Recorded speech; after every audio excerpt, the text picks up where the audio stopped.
Good morning. It is Tuesday, March the 16th, and it is time for our daily Lenten devotion as we continue reading from our wee book, Bright Evening Star by Madeleine.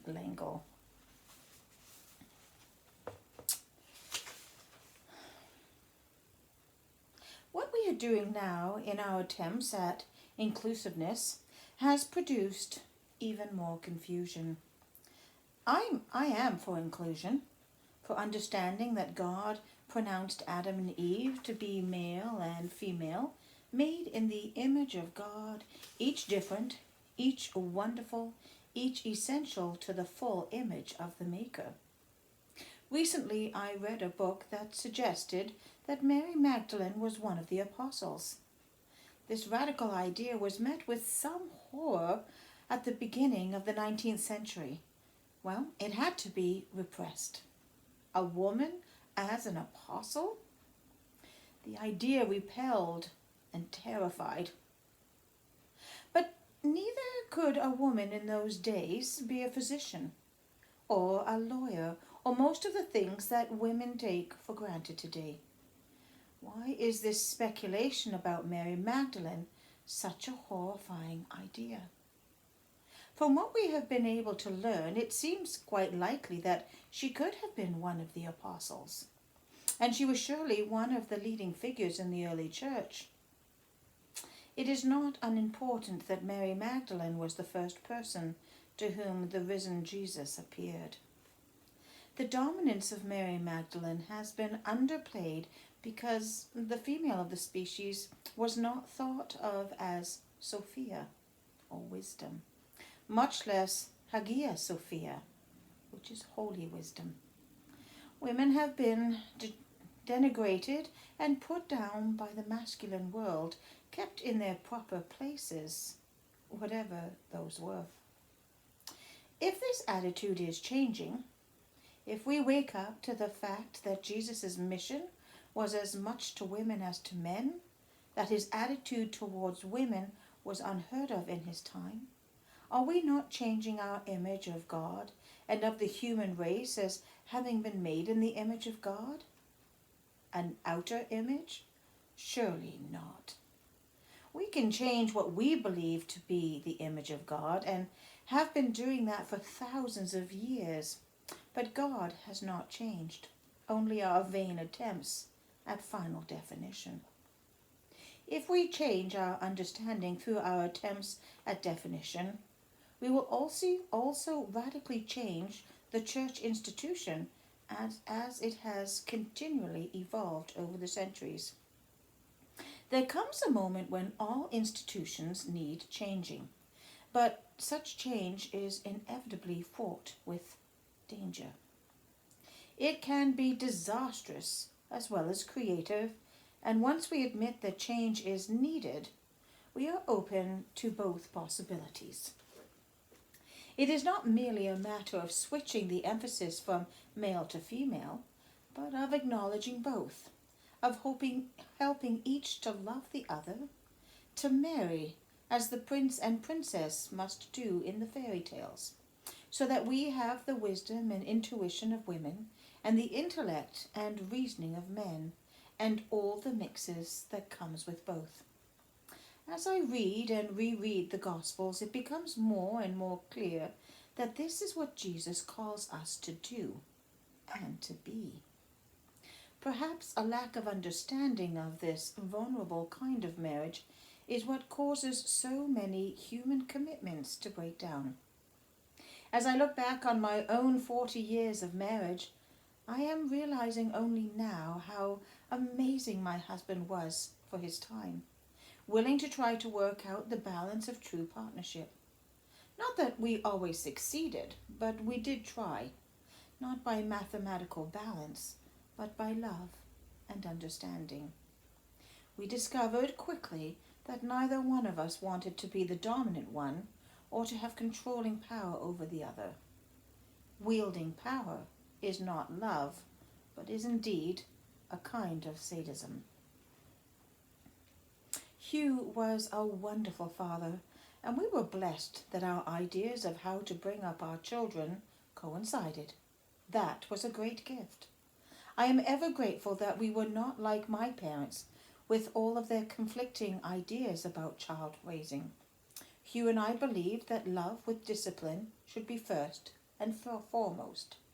We didn't much think of the prevailing permissiveness, where the child was allowed to express any feelings without curb. We were severely scolded by progressive friends who told us that it was old-fashioned of us, to try to teach our children to be courteous. But we firmly believed that love and permissiveness are not the same thing. We had to love our children enough to say no. Politeness for us was a form of loving, not formality, but courtesy. You don't stop saying thank you and please when you are married. Jesus was not blandly permissive with others or with himself. His life was an example of the balance of action and rest. When he had healed many people of illnesses, he needed to be quiet and pray. Pray that he might have the strength to be incarnate. When I get overbusy and overwrought, try to follow Jesus' example and take time from all the unimportant little things that are making demands on me and go off to be alone with God. Like many of us, I am impulsive, and often with the best will in the world, I want to make everything all right. Sometimes I'm given instructions in dreams. I am told to stop running and rest. Told that many of us are too quick to respond to requests for healing. We are so eager to help that we rush in with our words, our hands, our touch. Wait, Jesus told me in a dream. Wait until you are certain that God has come into your hands before you place them on someone for healing. It must be God's energy flowing through your hands, not your own. Wait. Wait until you are sure it is God. Yes. My dog Doc, a golden retriever who was an affectionate, bouncy ball of love, used to come with me to the library of the cathedral and sit quietly under my desk, controlling her friskiness, lying at my feet without restlessness until it was time for a run in the yard. One day a young woman came into the library to ask me for prayer for the healing of a terrible pain in the bones of her jaw. We sat a foot or two from each other, and I tried to wait until I knew that God had come into my mouth and my hands. Doc quietly got up from under my desk, sat in front of Naomi, raised her paw and put it gently on Naomi's knee, and kept it there.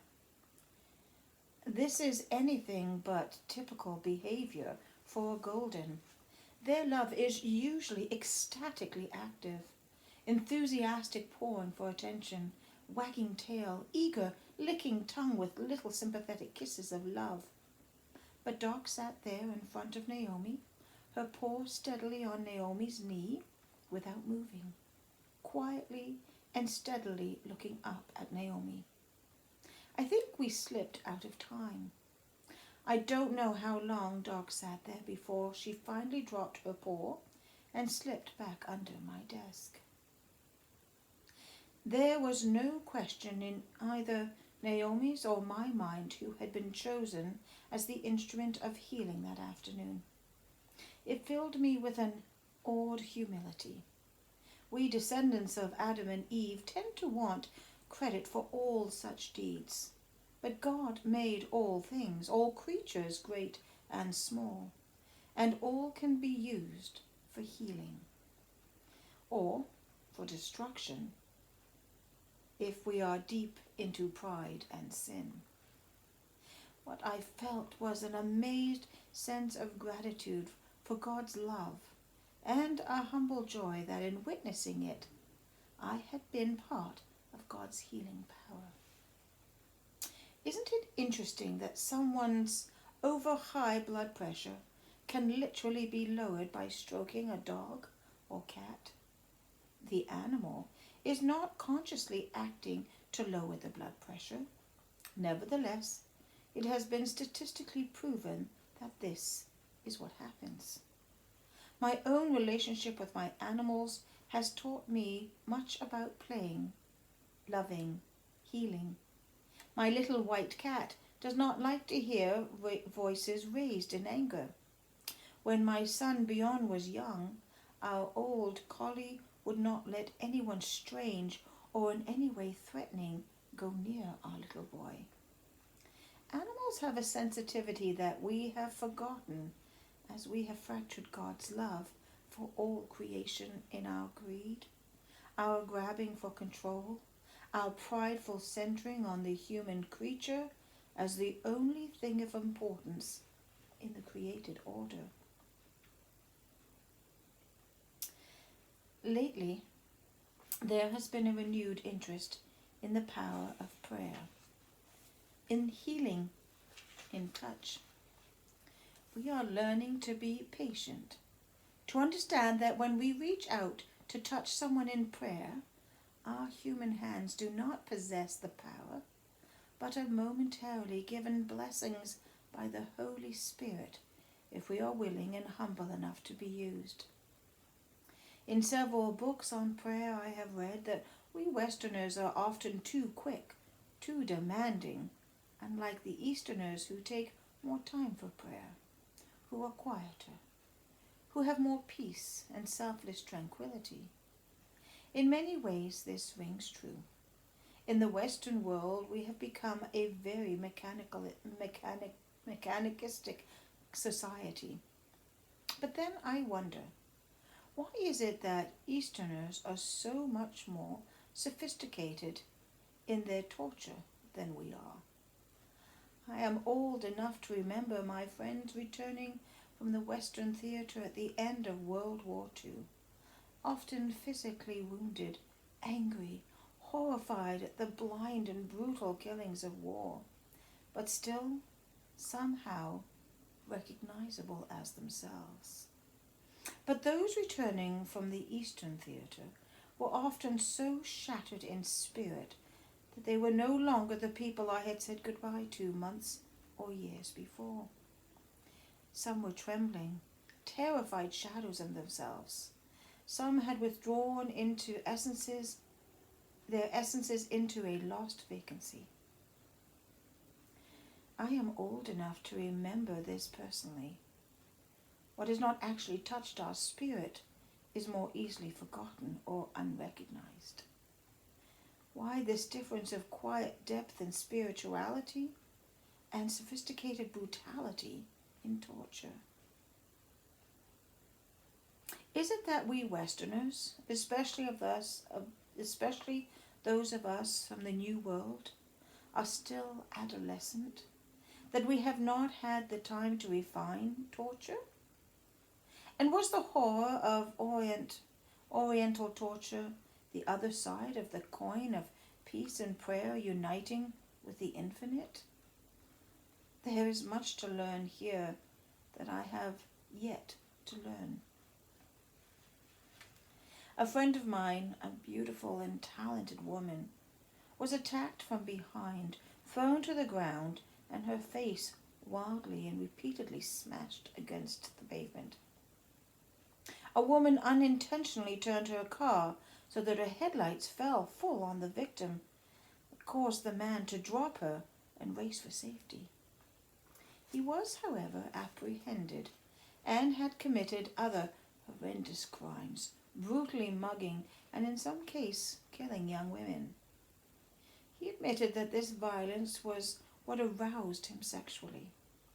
And yet there was found in his possession a book on Buddhist prayers, of quiet which he claimed to be one of his deepest influences. How can this darkness and light go together? There is a skin-prickling obscenity about it, although I have been told that Oriental spirituality does put darkness and light together, seeing no contradiction. I have watched with awe my young friend valiantly refusing to be a victim through many surgeries, inquisitions, pain of mind and spirit and body. She has taught many of us important lessons. Thank you for joining me today for our Lenten devotion, and I look forward to seeing you again tomorrow. Until then, take care, stay safe, and God bless. Bye-bye now.